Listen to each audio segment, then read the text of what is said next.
Hello बच्चों, कैसे हैं आप सभी लोग। एक बार फिर से आप सभी का हमारे यूट्यूब चैनल में स्वागत और अभिनंदन है।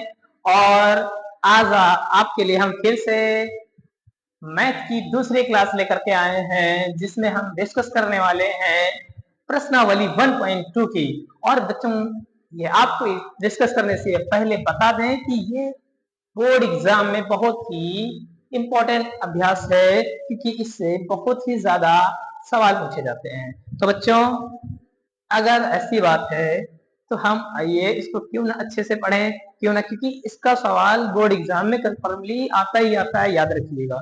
ओके, तो हम इसको बहुत अच्छे से पढ़ने वाले हैं, इसकी तैयारी बहुत अच्छे से करने वाले हैं। केवल आप अच्छे से ध्यान दीजिएगा, ज्यादा बात ना करते हुए आइए क्लास को स्टार्ट करते हैं। तो बच्चों, हमारा पहला सवाल है, सिद्ध कीजिए कि अंडर रूट 5 एक अपरिमेय संख्या है। अपरिमेय संख्या है, तो आइए कैसे करेंगे इसको, सवाल को जानते हैं इस सवाल को करने का तरीका। तो क्वेश्चन हमारा पहला है कि सिद्ध कीजिए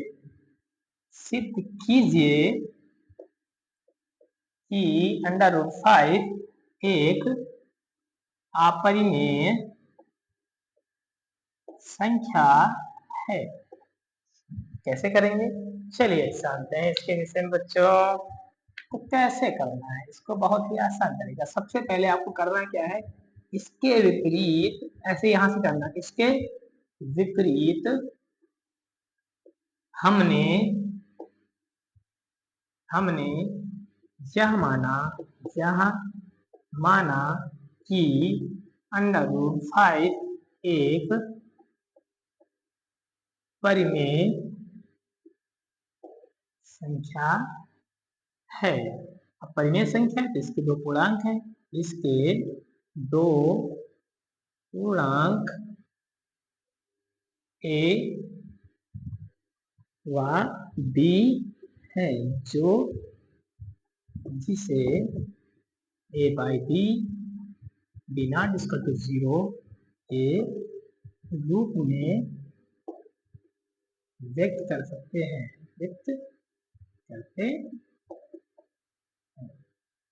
अब ये भी आपको मानना है, यहाँ पे ये भी है कि ए व बी सह अभाज्य संख्या भी है, सह अभाज्य संख्या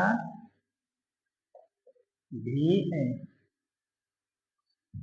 तब अगर देखिए, अगर अंडर रूट 5 एक परिमेय संख्या तो हम कैसे लिख सकते हैं, अंडर रूट 5 को ए बटे बी के रूप में लिख सकते हैं। ओके, लिख सकते हैं ना। अगर इसको हम एक बटे बी के रूप में लिख सकते हैं, तब इसको थोड़ा और आगे कर देते हैं। इसको क्या करेंगे, इसको एक पक्षांतर करेंगे तो ए बराबर क्या आ जाएगा, अंडर रूट 5 बी आएगा, इसको एक मान लीजिए। अब क्या करो, इसको दोनों पक्षों में वर्ग कर दो, तब दोनों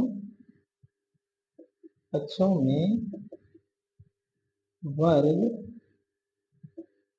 करने पर, ठीक है, कर दीजिए वर्ग, ए स्क्वायर 5b²। ओके, अब यहाँ पे अगर देखा जाए तो क्या है, 5 ए स्क्वायर को विभाजित करता है ना। तो यहाँ पे लिख दो, 5 ए स्क्वायर को अगर विभाजित करता है तो ए 5 ए को भी विभाजित करेगा। ओके, इतना है। तब ए की जगह पे आप तब ए बराबर 5c रखने पर अब क्या मानना है, ए की जगह पे समीकरण जो है इसको एक नहीं, यहाँ पे मान लीजिए समीकरण एक में एक रखने पर। तो अब जब रखेंगे इसे तो क्या आ जाएगा बच्चों, जब हम ए की जगह पे क्या रखेंगे, 5c, तो यहाँ पे 5c का स्क्वायर बराबर 5b का स्क्वायर। ओके, ये रखेंगे तो क्या आ जाएगा, ये आ जाएगा हमारा, क्या आ जाएगा, 25c स्क्वायर बराबर 5b²। काट दो, क्या आ जाएगा, यहाँ पे 5c स्क्वायर बराबर b², इतना आ गया। अब यहाँ देख लेते हैं, बाकी इधर चर्चा कर लेते हैं। ओके, फिर यही काम होगा, फिर यही कि यहाँ पे क्या होगा, अब 5 किसको विभाजित करता है, जैसे जिस प्रकार से 5 ए को विभाजित कर रहा था, यहाँ पे 5 बी को विभाजित करेगा। अब यहाँ पे क्योंकि 5 बी स्क्वायर को विभाजित करता है, तो 5 बी को भी विभाजित करेगा। ठीक है, अतः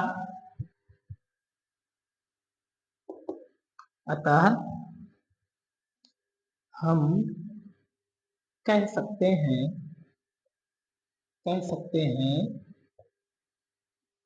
कि √5 एक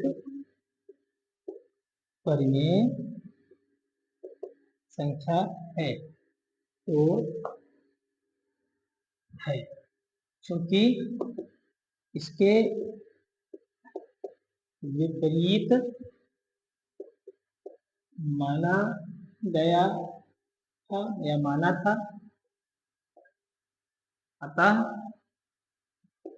√5 एक अपरिमेय संख्या होगी। ये हो गया। ओके, समझ में आ गया ना बच्चों? अगर ये आपको समझ में आ गया तो आगे आइए, आगे चलते हैं। ठीक है, ये सवाल आ गया तो आप ऐसे, यहाँ पे कोई भी संख्या हो सकती है, आपको ऐसे ही करना है। ये बच्चों सवाल आपको जरूर से जरूर 5 नंबर का जरूर आएगा। ठीक है, याद रखिएगा। तो आइए आगे बढ़ते हैं, अगले सवाल की ओर चलते हैं।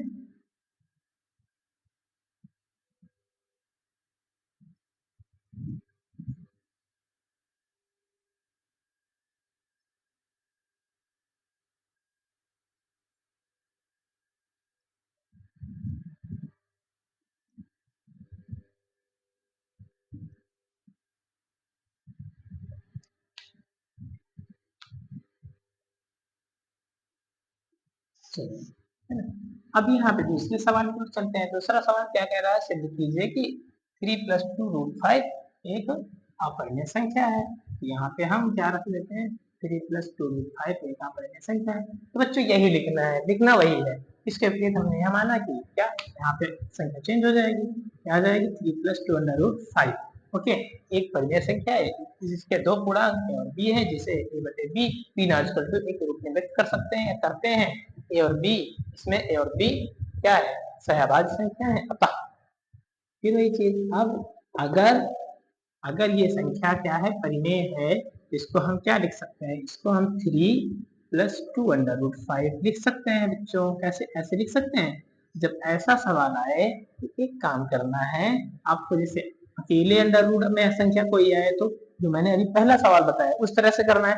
लेकिन अगर कि इसके साथ √5 के साथ कोई संख्या ऐड है तो आपको क्या करना है, रूट वाले को इधर रख लेना है, बाकी सबको ए बी की तरफ पक्षांतर कर देना है, बस इतना करना है। बाकी दोनों पक्षों में वर्ग वगैरह फिर नहीं करना है। इसमें दोनों पक्षों में वर्ग नहीं करना है। वर्ग किसमें करना है, केवल जिसमें अकेली संख्या हो। ओके, समझ में आया? आइए समझते हैं। ठीक है, अब यहाँ पे अंदर, यहाँ पे क्या करना है, हमने अभी बता दिया कि 2√5 इधर ए, इधर पक्षांतर कर दोगे, क्या आ जाएगा, a/p-3 आ जाएगा। तो 2√5, इसके नीचे 1 मान, तो a-3b/b। ओके, यहाँ पे आपको बच्चों क्या करना क्या है, देखिए इसमें अगर हम ध्यान से देखें तो √5 जो है इधर आ जाएगा, क्या आ जाएगा, 3b/2a। इतना समझ में आया, इतना आया? तो अगर इतना आया तो अगर देखो इस तरह से अगर हम देखें तो क्या है, √5 एक अपरिमेय संख्या है ना। तो यहाँ पे आप देखिए, लेकिन यहाँ पे √5 एक परिमेय संख्या होगी, है ना, है। यदि √5 एक अपरिमेय संख्या है तो क्या होगी भाई, अगर ये है तो फिर ये भी तो परिमेय संख्या होगी। ओके, इसमें a माइनस 3 भी, तो क्या होगा तब, तो 3 प्लस 2/5 भी एक परिमेय संख्या होगी, क्योंकि हमने इसके विपरीत माना था। अतः √3√2√5 एक अपरिमेय संख्या होगी, एक अपरिमेय संख्या होगी। चलो आ गया ना बच्चों, ठीक है, ये हो गया इसमें। ओके, ये तो बहुत छोटा सा सवाल था, इतना ही करना है इसमें। ओके, अब जानते हैं अगले सवाल के बारे में। अगला सवाल हमारा क्या है, ये सवाल, अगले सवाल के बारे में जानते हैं। चलिए, √7√5। ओके, क्या कर देना है यहाँ पे, √7√5। ओके, अब यहाँ पर भी केवल आपको ये एक्सचेंज होगा, ये एक्सचेंज होना है, फिर वही चीज। तो क्या करना है, ये अगर ये है तो यहाँ पे वही चीज थे 7√5 a/b। अभी हमने बताया कि अगर ऐसा कोई सवाल आता है तो आपको अंडर रूट यहाँ पे क्या कर देना है, ये संख्या इधर पक्षांतर कर देनी है 7/b। अब इसके बाद ये हो गया, अतः यहाँ पे लिख दो, अतः अगर √5 एक परिमेय संख्या है तो 7√5 भी एक परिमेय संख्या होगी।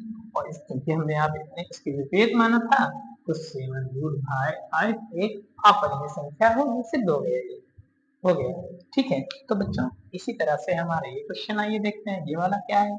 आइए जानते हैं इसके विषय में। यहाँ पे हमने संख्या बदल दी, यहाँ पे कर दी हमने चेंज। केवल पहला जो पहले टाइप बताया था वही थोड़ा बड़ा है, वही कठिन है, बाकी ये सरल है। देखिए क्या है, 6 प्लस, अरे यार भैया पानी है क्या, ये ठीक है, अब लिख जा, ये लिख गया भैया, ये लिख गया। ओके, फिर वही चीज मानना है, यहाँ पे आपको 6√2 मानना है। फिर वही चीज यहाँ पे लिख दो 6√2 बराबर a/b। तो यहाँ पे √2 बराबर क्या आ जाएगा, a/b माइनस 6। इसके नीचे में यहाँ पे √2 बराबर a माइनस 6b/b हो गया। यहाँ पे लिख दो, क्योंकि √5 ये है, ऐसे लिख दो, अतः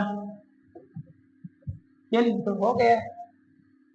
और संख्या बदल दो यार, 10 हो गया। ठीक, इतना ही करना है इसमें, इतना ही करना है। पहला वाला बड़ा था। इसके बाद अगर हम इसको देखें तो आप इसको आप खुद कीजिएगा, इसको आप लोग खुद कर लीजिएगा। ओके, तो बच्चों उम्मीद करता हूँ आपको प्रश्नावली 1.0 बहुत ही सरल और इजी तरीके से समझ में आ गई होगी। अब हम आपके लिए क्वेश्चन छोड़ करके जा रहे हैं, आप इसको अभ्यास, फिलहाल आपको अभ्यास प्रश्नावली पूरी करनी है, लेकिन आप इसको आप खुद से कीजिएगा और मस्त रहिए, जबरदस्त रहिए, पढ़ाई अच्छे से करते रहिए। मिलते हैं हम अगली वीडियो में और एक अगले लेक्चर के साथ। तब तक के लिए जय हिंद, जय भारत, थैंक यू।